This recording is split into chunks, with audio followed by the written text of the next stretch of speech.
Hello weaker Ramesh, నీది నువ్వే మర్చిపోయినట్టున్నావు రమేష్. మాగంటి గోపీనాథ్ ఎమ్మెల్యేగా ఉన్నప్పుడు కావాలని ఏ సైడ్కి వేయకుండా బాబా గుడి మీద బోరేపించినావు. మేము గుడికి ఇబ్బంది అయినా సరే, అరే మానవ సేవే మాధవ సేవ, 10 మందికి ఉపయోగపడేదాన్ని గౌరవించినాం, చేసినాం. ఆ బోర్ కాడికి వెళ్ళి పైప్ వేసి చక్కగా నీ ఇంట్లోకి వేసి ఇంటి ముంగడికి తీసుకుపోయినావు. నీ ఇంట్లోకి పైప్ వేసుకున్నావు. ప్రతి ఒక్కరికి బస్తు అంతా తెలుసు.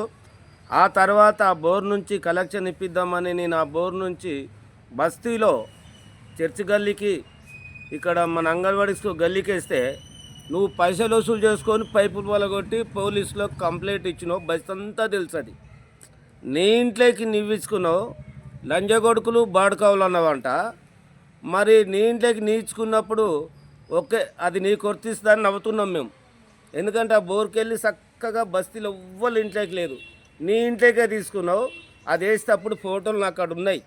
నీ ఇంట్లోకే తీసుకున్నప్పుడు లంజగొడుకులు ఎవరో బాడుకావులు ఎవరో, మరి ఇంత మంచి మాటలు పెద్ద మంచి చేసిన వచ్చినాయి కదా నీకు. మంచిది రమేష్.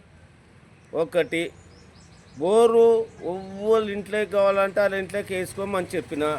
మీ నాటుకో ఇంకన్నా ఏమన్నాడు, బయట పట్టుకోవాలి నీళ్ళు ఇళ్ళకి ఎట్లా తీసుకుంటారు అన్నాడు. ఆ ఈడ కూడా ఉంది.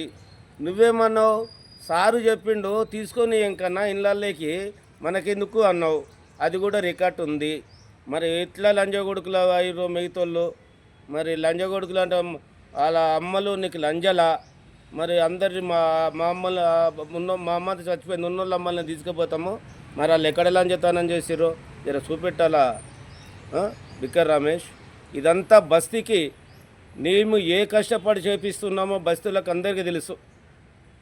కోర్టుకు పోయి కూడా ఏం చేపిస్తున్నామో బస్తీల ప్రజలకు అంతా తెలుసు.